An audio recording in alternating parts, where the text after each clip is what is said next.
வணக்கம். வாழ்க வளமுடன். வாழ்க வையகம். உலகத்து மாந்தர் அனைவருக்கும் எல்லா நாட்களிலும் தேவையான எல்லாம் கிடைத்து மகிழ்ச்சியா இருக்கணும்னு வாழ்த்துறோங்க. இன்றென்ன சொல்வது? இவர் என்ன எழுதி போடுகிறார்?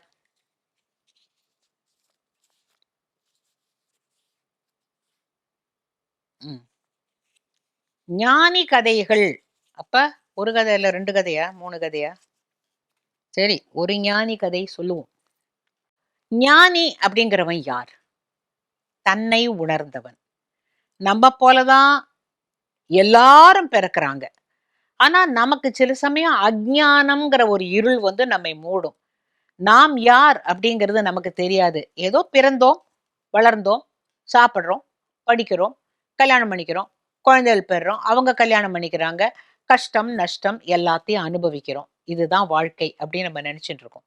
சில பேர் இந்த வாழ்க்கையை துறந்து, இதெல்லாம் அனித்யம், இதெல்லாம் எதுவுமே நிஜமில்ல அப்படின்னு சொல்லி புரிந்து கொண்டு தன் உணர்வை மேலிடச் செய்கிறார்கள். ஒரு இடத்துல போய் உட்கார்ந்து தான் யார்?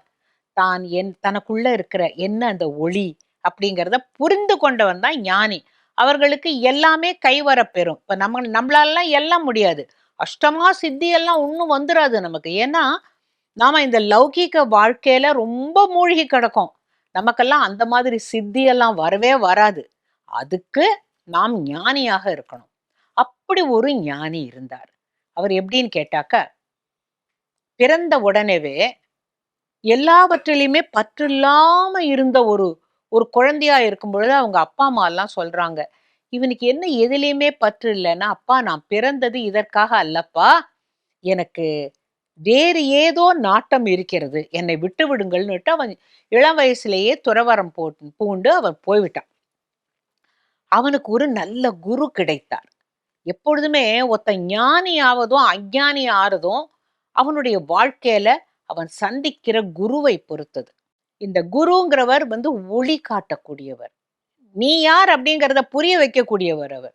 அதுதான் நம்ம நாட்டுல குருவுக்கு ரொம்ப மரியாதை கொடுக்கறாங்க. மாதா பிதா குரு. மாதா பிதாவினால பிறக்கிறோம். ஆனா குரு தான் வழிகாட்டி. எங்க? தெய்வத்தை அடைவதற்கு.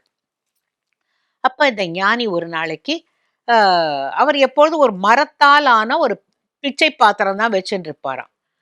அங்க பல்லக்குல போயிட்டு இருந்த ஒரு ராணி வந்து, ஐயோ அங்க ஒரு யாரோ ஞானி இருக்கிறாரே அப்படின்னு சொல்லிட்டு அவரை வந்து வணங்கிட்டு, சுவாமி எனக்கு ரொம்ப வருத்தமா இருக்குன்னு. என்னம்மா அப்படின்னு கேட்ட பொழுது, எனக்கு உங்க கையில இருக்கிற இந்த பிச்சை பாத்திரம் மரத்தால இருக்கே, ஆனா உங்களுடைய ஞானத்திற்கு அதை என்கிட்ட கொடுத்துருங்க. இது உனக்கு எதுக்குன்ன பொழுது, நீங்க இத்தனை வருஷமா வச்சுட்டு இருந்தீங்க இல்லையா? அப்ப அது உங்களோட வைப்ரேஷன் அத்தனையும் இந்த பாத்திரத்துல இருக்கும் இல்லையா? அதனாலயாவது எனக்கு நல்ல ஞானம் வரட்டும், எனக்கு நல்ல புத்தி வரட்டும். நான் ரொம்ப சாதாரண மனுஷியா இருக்கேன் அப்படின்னு சொன்ன பொழுது அவர் சிரிச்சாராம். இத நான் சும்மா வாங்கிட்டு போறதில்ல. இருங்க அப்படின்னு சொல்லிட்டு ஒரு தங்க பாத்திரத்தை அவர் கையில குடுக்குறா.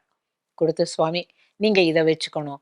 அவர் சொன்னார், எனக்கு மரப்பாத்திரமும் ஒண்ணுதான், வெள்ளி பாத்திரமும் ஒண்ணுதான், தங்க பாத்திரமும் ஒண்ணுதான். இதனாலல்லாம் எனக்கு வந்து எந்த விதமா சலனமோ, மாற்றமோ இருக்காதும்மா அப்படின்னு சொன்னபோது, என்னுடைய ஆசைக்கு அந்த உங்களோட வைப்ரேஷன் நிறைந்த இந்த பாத்திரத்தை நான் வாங்கிக்கிறேனேன்னு சொல்லிட்டு அவ போயிடுறா. அவர் அங்க பக்கத்துல ஒரு பாழடைந்த மண்டபத்துல தான் எப்போதும் இருப்பார். அவர் என்ன பண்ணாராம், இந்த தங்க பாத்திரத்த பார்த்துட்டு, இது வந்து எனக்கானதல்ல. நாம்ப சாப்பிடுறதோ பிச்சை இறந்து யார் என்ன போடுறாங்களோ ஒரு கனியோ, ஒரு சாதமோ, ஒரு பழமோ எதையோ சாப்பிடுறோம். நமக்கு எதுக்கு இதுன்ன பொழுது, அங்க இருந்து ஒருத்தன் இதெல்லாம் பார்த்துன்னு இருக்கான். கரெக்ட்டா ஞானி புரிஞ்சுண்டார். அவன் ஒரு திருடன். அவன் வேற எதுவும் பார்க்கல. என் கையில இருக்கிற தங்க பாத்திரத்தையும் ராணி குடுத்துட்டு போனது தான் பார்த்துருக்கான்னு சொல்லிட்டு, அவரே என்ன பண்றார், அந்த பாத்திரத்த அவன் பார்க்குற மாரி தூக்கி போடுறார். அவன் நெனச்சான், இவர் தூங்குற போது வந்து இந்த பாத்திரத்த நம்ப எடுத்துக்கலாம்னு நம்ப நெனச்சோம். அவரே தூக்கி போட்டார். அப்ப அவர்கிட்ட போயி, "ஐயா நன்றி என்னுடைய வேலையை எளிதாக்கி விட்டீர்கள்" அப்படின்னு சொல்லலாமா? அப்படின்னு நெனைக்கிறான். ஏன் தூக்கி தான் போட்டாரே எடுத்துன்னு போயிடலாமான்ட்டு. ஆனா மனசாட்சின்னு ஒண்ணு. அதாவது ஒரு திருடனா இருந்தாலும், அத நம்மளுடைய தேவை அறிந்து ஒருத்தர் தூக்கி போட்டிருக்காரு அப்படின்னாக்கா, அவர் என்ன பார்க்காம போடல, என்ன பார்த்துட்டு தான் போட்டிருக்காருன்ட்டு அதை எடுத்துன்னு வந்து, "சுவாமி உங்கள வணங்குறேன். என்னப்பா? நீங்க எதுக்காக அந்த பாத்திரத்த தூக்கி போட்டீங்க?" அப்படின்னு கேட்ட பொழுது, "ஏன்? உனக்கு தேவைப்படும்ல?" "ஆமா, நான் திருடன். எனக்கு தங்க பாத்திரம், வெள்ளி பாத்திரம் இதெல்லாம் தான் பிடிக்குமே." அப்படின்ன பொழுது, "உங்களால எப்படி இப்படி இருக்க முடியுது?" அப்படின்னு கேட்டபோது, "ஏன் உனக்கு கூட ஞானி ஆகலாமே நீ?" அப்படின்ன பொழுது, "எப்படி?" "நான் இருக்கிறது அந்த காரத்துல." எது அந்த காரம் அப்படின்னாக்க, உழைக்காமல், அ மற்றவர்களுக்கு எந்த விதத்திலயும் உதவி பண்ணாம, திருடி, திருடி, திருடி அத வித்து அந்த ரூபால நான் சந்தோஷமா இருந்துட்டு இருக்கேன். அது சந்தோஷம் நான் நம்பிக்கிட்டு இருக்கேன். அப்படின்ன பொழுது, "அப்படி சொல்லாத. நீ சொல்லுவது இருட்டுல இல்ல. ஒரு ரூம்ல அ ஒரு ஒரு ஒரு 10 வருஷமா லைட்டே போடாம இருந்தா கூட, ஒரு அகல் விளக்க ஏத்தி அந்த ரூம்க்குள்ள கொண்டு வந்தோம்னாக்கா, ஆ இங்க இருக்கிற இருட்டெல்லாம் நாங்க 10 வருஷமா இருட்டுல இருக்கோம். இந்த விளக்கெல்லாம் இங்க எரியக்கூடாதுன்னு சொல்லாது. இந்த விளக்கு ஒளியினால அந்த ரூம் வெளிச்சமாகும் இல்லையா? அதுபோல உன் மனசுல எவ்வளவு இருள் இருந்தாலும், அதை ஞானம் அப்படிங்கிற ஒரு சின்ன விளக்கு ஏத்தி வச்சா, தாராளமா முடியும்ப்பா. நீ கூட ஞானி ஆகலாம்." ஐயா! அது முடியாதுங்க. ஏன்னா நான் என்னோட தொழில் திருடுறது. நான் அந்த ராஜாவுடைய அரண்மனையில 3 தடவ போய் திருடிட்டு வந்திருக்கேன். ஒரு பய என்ன பிடிக்கல. நான் அவ்வளவு கெட்டிக்காரன். அந்த என்னுடைய தொழில்ல, திருட்டு தொழில்ல நான் ரொம்ப கெட்டிக்காரன்.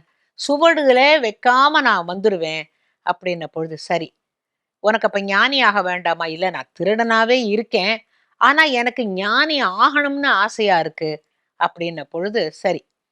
என்னுடைய சீடன் ஆகிறாயா? அப்படின்னு கேட்டபோது, அதுக்கு தானே கேட்கிறேன் உங்ககிட்ட. நான் திருடனாவும் இருக்கணும், ஆனா ஞானியாவும் இருக்கணும். அப்படின்ற பொழுது அவர் சொன்னாராம், "இது எப்படி முடியும்? இருந்தாலும் உனக்கு சொல்லி தரேன். இந்த பார் உட்கார். நீ எந்த வேலை செஞ்சாலும், உன்னுடைய மூச்சை கவனித்துக் கொண்டே இரு." "எப்படி சுவாமி?" அப்படின்னு கேட்கிறபோது அவர் சொல்றார், "இந்த பார், இப்ப நீ என்னோட பேசுற, நான் உன்னோட பேசுறேன். அப்ப நீ நான் இவ்ளோ மூச்சு விடுறேன் அப்படின்னா நீ எண்ற? அது பாட்டு போய்க்கிட்டு இருக்குல்ல. அதுபோல நீ உன்னுடைய தொழில் செய்கின்ற பொழுது மூச்சை கவனி. அந்த மூச்சு காற்று தான் இந்த ஒரு ஞானி ஆவதற்கான ஒரு சித்தியை தரும். அதாவது ஒரு தவ நிலை அப்படின்னாக்கா, அவங்க மனசு ஒருமிச்சு உட்காரணும்னா மூச்சு காற்றெல்லாம் அடக்கணும். எனக்கு புரியலையே அப்படிங்கிறான். இல்ல நீ எப்போ திருடுறபடி திருடு. ஆனா நீ அந்த திருட்டு வேலையில கூட உன்னுடைய மூச்சை கவனி. மூச்ச கவனிச்சுட்டே இருந்தேனாக்கா, உனக்குள்ள ஒரு மாறுதல் ஏற்படும்." அப்படின்னு சொன்னேன். போனான். போய் ஒரு 1 வாரத்துலலாம் ஓடி வரான் அவன். "என்னால முடியல சாமி." "என்ன முடியல? திருட முடியலையா? மூச்ச கவனிக்க முடியலையான்ன பொழுது, "திருட முடியலன்னான்." "ஏன்?" அப்படின்ன பொழுது, "நீங்க எனக்கு சொல்லிக் குடுத்தது கொஞ்சம் புதுசா இருந்தது." "என்ன?" "மூச்சு காற்றை கவனி." அந்த மூச்சு காற்றை கவனிக்கிற போது, என்னால அந்த திருட்டுல மனசு போமாட்டேங்குது. அதுல போயிட்டேனாக்கா இத மறந்துருது. ஆனா நீங்க இதுதானே எனக்கு ஞானி ஆறதுக்கு வழின்னு சொன்னீங்க. எனக்கு இப்ப நீங்க சரியா சொல்லிக் குடுங்க அப்படின்ன பொழுது, நீ எது செய்தாலும் உன்னுடைய மூச்சு காற்றை கவனித்துக் கொண்டே இருந்தால் உனக்குள்ளே இருக்கும் இந்த பேராசை, தீய ஆசைகள் இதெல்லாம் அடங்கும். உனக்குள்ள இந்த மூச்சு காற்று ஒழுங்காக போகும்பொழுது, உன்னுடைய முதுகுத்தண்டில் அது ஒரு நேராகும். அதுவே உனக்கு ஒரு சாதனை பண்ணணுங்கிற ஆசை வரும். மற்ற விஷயங்கள் எந்த விதத்திலயும் பொருட்படுத்த மாட்ட. நீ மனிதனாக இருப்பவன், நீ ஞானி ஆவதற்கான முதல் படி இந்த மூச்சு காற்று அப்படின்னு சொன்ன பொழுது, அவன் சொன்னான், "எனக்கு இதெல்லாம் வேண்டாம் சாமி. நீ பாரு எவ்வளவு சந்தோஷமா இருக்க. அந்த மாரி நானும் சந்தோஷமா இருக்கணும்னு சொன்னா, நான் மூச்சு காற்ற கவனிக்கிறது மட்டுமில்ல, அதை அடக்கி எப்படி அந்த சக்தியை மேலே ஏத்துறதுங்கிறதெல்லாம் எனக்கு நீ சொல்லிக் குடுத்துட்டா போரும். நான் இனிமே இந்த தொழில் செய்யல" அப்படின்னானாம். அவன் மிகப்பெரிய குருவாக மாறினானாம் பின்னால. அவனுடைய பூர்வாசிரமம் என்னன்னு கேட்டா திருடன். ஆனால் ஒரு நல்ல குரு கிடைச்சதுனால, அவனுக்கு வாழ்க்கையில எப்பேர்ப்பட்ட ஒரு ஒளி இல்லையா? ஆனா அதுக்காக எல்லா ஞானியும் நல்ல ஞானின்னு சொல்ல முடியாது. சில ஞானிகள் ரொம்ப கோவமாவும் இருப்பாங்க. ஞானம் வந்தா கோவம் ஏன் வரணும்? அப்படின்னு நீங்க கேட்கலாம். அது பிறவி குணம். இப்ப விஸ்வாமித்திரர் ரொம்ப மிகப்பெரிய முனிவர், மிகப்பெரிய தபஸ்வி. ஆனா அவருக்கு கோவம் ஜாஸ்தி. அது போல இந்த கோபமும் உண்டு அப்படிங்கிறதுக்கு ஒரு கதை சொல்றேன். ஆனா ஞானியர்கள் கோபித்து கொண்டால் அது பாதிக்காது. அது எப்படி? அதுக்கு தான் இந்த வரலாறு சொல்றேன் பாருங்க. ஒரு ஞானி இருந்தான். அவர் வந்து கிராமம் கிராமமா போவார். போனாக்க அங்க கொஞ்ச நாள் ஒரு 10 நாள் தங்குவார். அந்த ஊர் மக்களுக்கு எல்லாருக்கும் நல்லது பண்ணணும். நல்ல அட்வைஸ் குடுப்பார். நீ இத பண்ணு, நீ இத பண்ணு. ஓ! நீ க்ஷேமமா இருப்ப. உனக்கு குழந்தை பொறக்கும். அது மாரி அதாவது அவருடைய தபோ வலிமையினால இதெல்லாம் அவரால குடுக்க முடிஞ்சது. ஒரு ஏழை குடியானவன். அவன்கிட்ட 2டே 2 மாடு தான் இருக்கு. அதோட பால கறந்து அவன் வித்து எத்தன நாளா அவன் அப்படியே வறுமையிலேயே வாடின்னு இருக்கான். அவன் மனைவி சொல்றா, "ஏங்க அந்த ஒரு ஒரு முனிவர் வந்திருக்கிறாராம். அவர போய் பார்த்து கும்பிட்டு நமக்கு ஏதாவது நல்ல கதி வராதா? வரீங்களா?" அப்படிங்கிறா. "என்ன பண்ணலாம்?" அப்படின்ன பொழுது, நல்ல சுட சுட அந்த பால கறந்து அத காய்ச்சி, அதுல கொஞ்சமா சர்க்கரை போட்டு, ஏலக்காய் தூள் போட்டு அவ்வளவுதான் அவங்களால முடிஞ்சது. கொண்டு போய் அவர்கிட்ட குடுத்து, "சுவாமி இது எங்க வீட்டு பசும்பால். நீங்க இத சாப்பிடணும்ன போது" அவர் சந்தோஷமா அத ஏத்துண்டாராம். ஏத்துன்ட்டு, "உனக்கு என்ன வேணும்ன பொழுது, என்கிட்ட இருக்கிறது 2டே 2 மாடு தான். எனக்கு என்னைக்கு நான் செல்வச் செழிப்ப பார்க்க போறேன், நான் என்னைக்கு செழிப்பா வாழப் போறேன்னு எனக்கு தெரியலையே சுவாமி" அப்படின்ன பொழுது, "கவலையே படாத. இன்னையிலிருந்து உனக்கு செல்வச் செழிப்பு ஓஹோன்னு வரும். எப்படி என்ன ஏதுன்னு நீ கவலையே படாத. நீ என்னை மகிழ்வித்தாய், நீ மகிழ்வாக இருப்பாய்" அப்படின்னு சொன்ன உடனே இவன் வீட்டுக்கு போறான். வீட்டுக்கு போனா, முந்தி கறந்தத விட 2, 3 மடங்கு அதிகமா பால் கறக்க ஆரம்பிச்சது. நெறைய பால் வித்தான். அப்புறமா 2 மாடு வாங்கினான். அப்புறம் ஒரு 4 மாடு வாங்கினான். அவன்கிட்ட 30 மாடு சேர்ந்து போச்சு. அந்த முனிவரும் வேற ஊருக்கு போயிட்டார். 30 மாடு வச்சு அவனால தாங்க முடியல. ஏன்னா, அவ்வளவு செல்வச் செழிப்பு. ஒரு வீடு கட்டிண்டான். எல்லா மாடுகளையும் ஆனா ரொம்ப அழகா பார்த்துந்தான். இதுகளால தானே நமக்கு இவ்வளவு செல்வச் செழிப்பு அப்படின்னுட்டு. ஒரு 10 வருஷம் ஓடிப்போச்சு. அப்ப 10 வருஷம் கழிச்சு, இவன் இருக்கிற வீடு மாறிப்போச்சு. இவனுடைய வாழ்க்கை முறை மாறிப்போச்சு. எல்லா மாடுகளுக்கும் பட்டியும் தொட்டியுமா வச்சு கட்டி, அந்த ஊர்லயே இவன் மிகப்பெரிய செல்வந்தனாக, அ பசுக்களோட அவன் நல்லா சந்தோஷமா இருக்கும் பொழுது, அதே முனிவர் வருகிறார். வந்து, "அன்னைக்கு வந்தானே அந்த பால்காரன், அவன் நல்லா இருக்கானா?" அப்படின்னு கேட்டபோது, "ஐயா! நீங்க என்ன அவனுக்கு மந்திரமாத மாயம் சொல்லிக் குடுத்தீங்களோ தெரியல. அவன் இப்ப ரொம்ப நல்லா இருக்கான். ஒரு 1 நாள் ஆச்சு, 2 நாள் ஆச்சு. அவன் வந்தே பார்க்கல. 3 நாள் ஆச்சு. அப்பவும் அவன் வந்து பார்க்கல. அவனுக்கு தெரியும் இவர் வந்திருக்கிறார்ன்னுட்டு வந்து பார்க்கல." இவர் உடனே, "அவனுடைய வீடு எங்க இருக்கு?" அப்படின்ன பொழுது, "முந்தி குடிசையா இருந்தது. இப்ப அவன் பெரிய மாளிகைய கட்டின்னு இருக்கான். வாங்கன்னு" சொல்லி அழைச்சு கொண்டு போன உடனே இவர், "என்னப்பா நான் வந்திருக்கேன்" அப்படின்ன பொழுது, அந்த மனைவி ஓடி வந்து அவர் கால்ல விழுந்து, "வாங்க வாங்க சாமி, நீங்க உங்களால நாங்க இன்னைக்கு ரொம்ப நல்லா இருக்கோம்.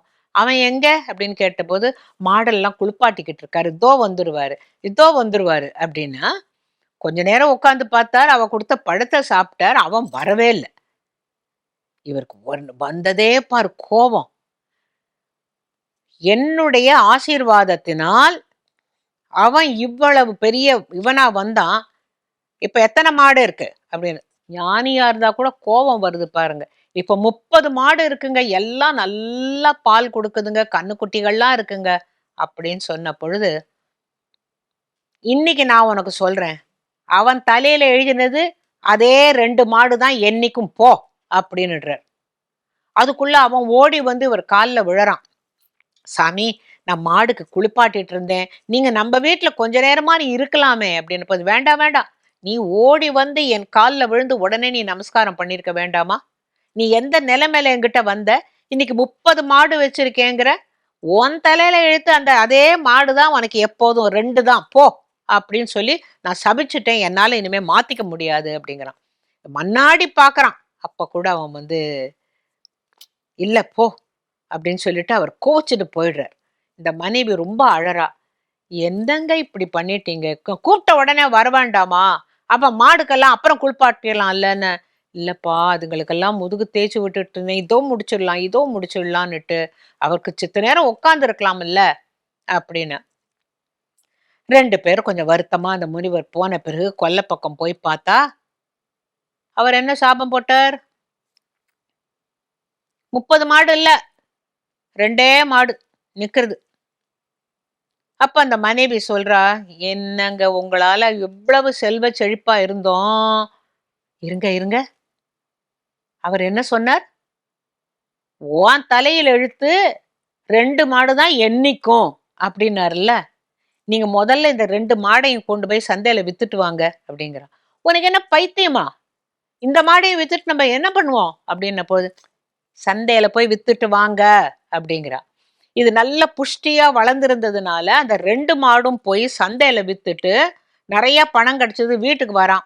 வந்த உடனே மனைவி வாசல்ல நின்னுகிட்டு, "நல்லா நெறைய ரூபா கிடைச்சதா?" "ஆமா, நல்ல ரூபா கிடைச்சது." "கொல்ல பக்கத்துல போய் பாருங்க." அப்படின்னு. அங்க போய் பார்த்தாக்கா 2 மாடு நிக்குது. "எப்படி?" அப்படிங்கிறான். "அவர் என்ன சாபம் போட்டாரு? உன் தலையில எழுத்து, உனக்கு 2 மாடு தான் எண்ணிக்கும் அப்படின்னு தானே சொன்னாரு. ஒவ்வொரு நாளும் நமக்கு 2, 2 மாடு கிடைக்குங்க. நீங்க 2, 2 மாடா கொண்டு போய் வித்துட்டு வாங்க. இன்னொரு 4 மாடு வாங்கிக்கலாம்." அப்ப அவன் சொல்றான், இந்த முனிவர்கிட்ட நம்ம முதல்ல ஒரு ஒரு குஜால பால் குடுத்தோமே, அதற்கு அவர் மகிழ்ந்து குடுத்த ஆசீர்வாதம் தான் இது. இந்த 30 மாடுகளையும் வச்சு சந்தோஷமா இருந்தோம். இப்ப ஒரு நாளைக்கு 2, 2 மாடு நமக்கு இருக்கும்னு அவர் சொல்லிட்டாருல்ல. இத கொண்டு போய் வித்தாக்க பணம் வருது. இன்னும் 2 மாடு வாங்கிக்கலாம். 4 மாடு ஆகும். இத வித்தா கூட இன்னொரு 4 சேர்த்துக்கலாம். இப்படியே நம்மளுடைய வாழ்க்கையில கடைசி வரைக்கும் ஓட்டிடலாம் அப்படின்னு அவன் சந்தோஷப்பட்டானாம். இது எதுக்கு சொல்றேன்னா, எல்லா சாபமும் சாபம் அல்ல. அந்த சாபம் கூட வரமாக முடியும் அப்படிங்கிறதுக்காக தான் இந்த கதையை நான் உங்களுக்கு சொன்னேன். ஆக மொத்தம் முனிவர்கள்லாம் முனிவர்கள்னா நான் சொல்றது இந்த காலத்துல முனிவர்கள்னு தனியா கிடையாது. ஒரு குருமார்கள் யார் இருந்தாலும் அவர்கள்ட்ட பணிஞ்சு உங்களால ஆன முடிஞ்சத அவங்களுக்கு செஞ்சா போறோம். நீங்க அப்படியே எல்லாத்தையும் வாரி கொடுக்கணுங்கிறது இல்ல. அவங்க கிட்ட ஒரு பக்தி இருக்கணும். அந்த குரு பக்தி அப்படிங்கிறத வளர்த்துக்கணும். அதோட முக்கியத்துவத்தை நம்ம அடுத்த தலைமுறைக்கு சொல்லணும். சரியா? இப்ப முனிவர்கள பத்தி 2 கதை சொன்னேன். ஒரு சாதாரண மனுஷனுடைய வாழ்க்கையில என்ன நடந்ததுன்னு சொன்னேன். அப்புறம் எதேர்ச்சையா இந்த பக்கம் பிள்ளையார திரும்பி பார்த்தா, இது 2 கொண்டாந்து வச்சிருக்காரே பிள்ளையார். இது எதுக்கு? இது சாதாரணமா பஜனை எல்லாம் பண்ணுவாங்க. நார்த் இந்தியால கத்தி ஜால்ரான்னு ஒண்ணு இருக்கும். கத்தி மாதிரி ஒண்ணு இருக்கும். அதுல சலங்கை எல்லாம் போட்டிருக்கும். அத தட்டின்னு பாடுவாங்க. இது ஒரு கையில துந்தனா போட்டுப்பாங்க. டை டை டை டை டை டைன்னு சத்தம் போட்டு ஏக்தாரான்னுட்டு. இந்த கையில இத மாட்டிக்கிட்டு இந்த தாளம் போடுவாங்க. இதுக்கும் இப்ப நான் சொல்ல போற விஷயத்துக்கும் என்ன சம்பந்தம்னு பாக்குறீங்களா? சொல்றேன். ஒரு தடவை பல வருஷங்களுக்கு முன்னால திரு மங்களம்பள்ளி பாலமுரளி கிருஷ்ணா அவர்களுடைய கச்சேரிக்கு போயிருந்தேன். ஒரு நாள் போதுமா பாடியிருப்பாரே அவர்தான். அற்புதமான பாடகர். அவர் ஒரு ப்ராடிஜின்னு சொல்லுவாங்க. 3 வயசு 2 வயசுலலாம் ராகங்கள்லாம் சொல்லி பாடக்கூடிய ஒரு மிகப்பெரிய கலைஞர். அவருடைய கச்சேரிக்கு போயிருந்த பொழுது தத்துவ பாடல்கள்னு பாடினார். ஒரு 2, 3 பாட்டு பாடினார். அது எனக்கு ஓரளவு தெலுங்கு தெரியுங்கிறதுனால அந்த பாட்டோட அர்த்தமெல்லாம் அப்படியே ரொம்ப சந்தோஷமாயிடுத்து. அப்புறம் அவர் கச்சேரி முடிச்ச பிறகு போய் நமஸ்காரம் பண்ணிட்டு, "ரொம்ப நல்லா இருந்தது. இப்ப நீங்க பாடின இந்த தத்துவ பாடல்கள்லாம்" அப்படின்னு சொன்ன பொழுது, "அ அப்படியா?" அப்படின்னு சொன்னார். இது இந்த பல்லட்டூர் அப்படின்னாக்க கிராமங்கள். தெலுங்கானா சைடுல கிராமத்து பக்கம் மக்கள் சர்வசாதாரணமா பாடுவாங்கம்மா. தெய்வ பக்தியோட பாடுவாங்க. அது உள்ள இருக்கிற அர்த்தம் நமக்கு ரொம்ப மனசுக்கு இதமா இருக்கும். இல்ல எனக்கு அத தமிழ்ல பாடணும்னு ஆசை அப்படின்னு அவர்கிட்ட சொன்னேன். "ஓ! பெஷா செய்யேன்" அப்படின்ட்டு அவர் போயாச்சு. பல நாள் கழிச்சு அவர திருமதி சரஸ்வதி சுந்தரேஷன் அவர்கள் வீட்ல அவர சந்திச்ச பொழுது, அவர் சொன்னார், "தமிழ்ல பண்ணிட்டேளா?" அப்படின்னு கேட்டார். இல்ல. அன்னைக்கு கேட்டபோது ஒரு ஒரு ஆவேசம் மாதிரி வந்தது. ஆஹா! இது அப்படியே தமிழ்ல பாடணும்னு நான் நெனச்சேன். நான் இன்னும் பண்ணல அப்டின்னேன். அப்புறம் அவருக்கும் காலம் ஆயிடுத்து. பல வருஷங்கள் ஓடி போச்சு. அ எனக்கு மறந்தும் போச்சு. திடீர்னு பிள்ளையார் பெட்டியில ஏன் இத நம்ம சொல்லக்கூடாதுன்னு ஒரு சின்ன ஞானோதயம். பார்த்தேன். அந்த பாட்டு என்னன்னு கேட்டா, தெலுங்குல இப்படி போகும் அது. ஏமி சேதுராலிங்கா ஏமி சேதுரா.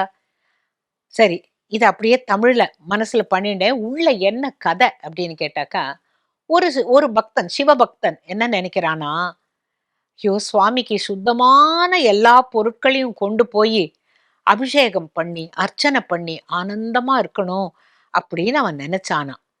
ஆனா, அந்த எந்த பொருளுமே சுத்தம் இல்ல அப்படின்னு தெரிஞ்ச போது, என்னடா செய்வேன் பகவானே!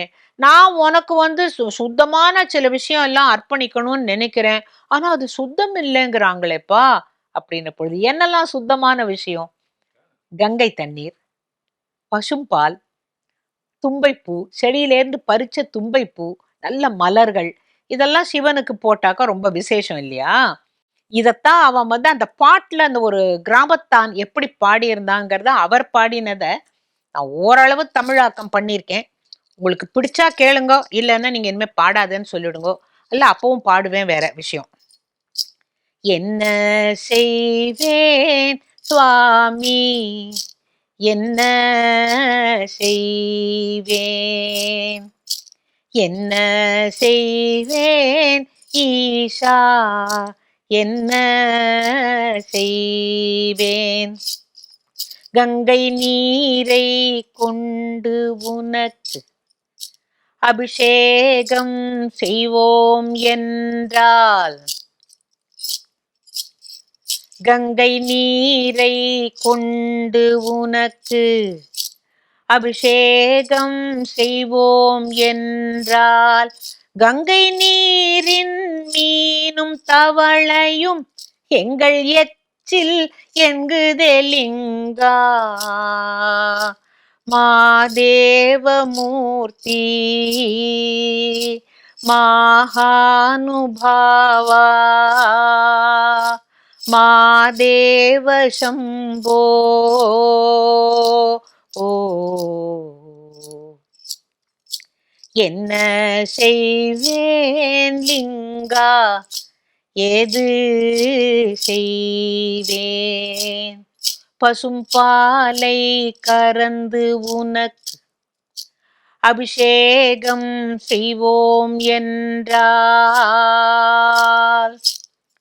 பசும்பாலை கறந்து உனக்கு அபிஷேகம் செய்வோம் என்றால், பசுமாட்டின் சின்ன கண்ணுக்குட்டி எந்தன் எச்சில் என்குதலிங்கா, பசுமாட்டின் சின்ன கண்ணுக்குட்டி எந்தன் எச்சில் என்குதலிங்கா, மகானுபாவா மாதேவ சம்போ, மாலிங்கமூர்த்தி,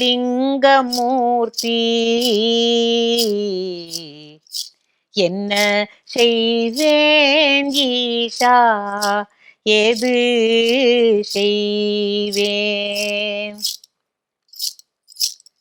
தும்பை பூவை பறித்து உனக்கு அர்ச்சனை செய்வோம் என்றால், தும்பை பூவை பறித்து உனக்கு அர்ச்சனை செய்வோம் என்றால், சுற்றி பறக்கும் தேனீக்கள் எல்லாம் எங்கள் எச்சில் என்குதலிங்கா, சுற்றி பறக்கும் தேனீக்கள் எல்லாம் எங்கள் எச்சில் என்குதலிங்கா, மகானுபாவா மாதேவ சம்போ, மாலிங்கமூர்த்தி,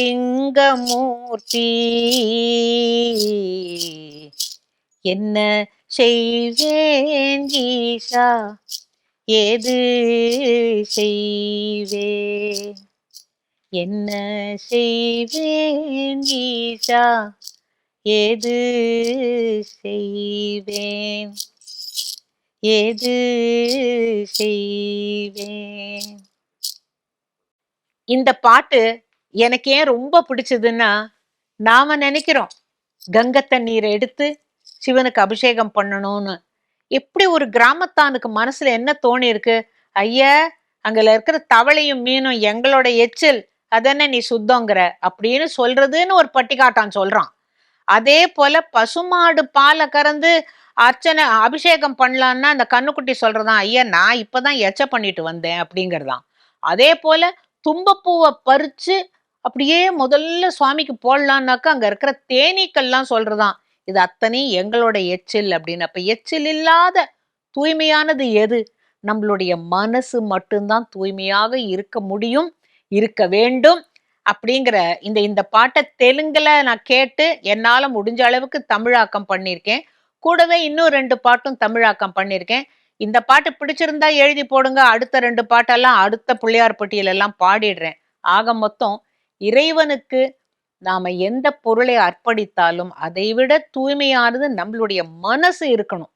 மனசு தூய்மையாக இருந்தால் இதெல்லாம் ஈசன் வந்து ஒண்ணு பொருட்படுத்த மாட்டான். எல்லாத்தையும் அன்போட ஏத்துப்பான். அதோட இல்லாம உங்க எல்லாரையும் அன்போடு வாழ வைப்பான். அதுதான்.